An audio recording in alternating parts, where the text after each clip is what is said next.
Hello everyone, 𝗹𝗶𝗲𝗀 here. I would like to introduce you to iCrypt, an open source and versatile encryption and decryption software I developed to enhance the privacy and security of our data. Born from the need to protect confidential, sensitive, or secret information, iCrypt offers a robust solution for encrypting and decrypting texts and any type of file with military-grade encryption, AES 128-bit and 256-bit. I designed iCrypt to provide robust security for your data with ease of use. Its main features include secure encryption and decryption of texts or any type of file, implementation of symmetric encryption, allowing users to exchange data securely, ensuring that only those with the correct key can decrypt the information.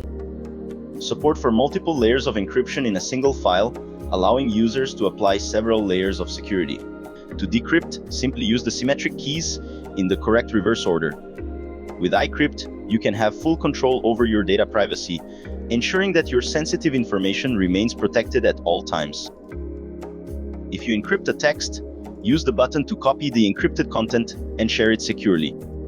If you encrypt a file, a copy of it will appear in the same folder as the original file with the .enc extension. This is the encrypted file that you can securely send to whoever you want. I hope you enjoy iCrypt and that it can be a useful tool to ensure the security and privacy of your data.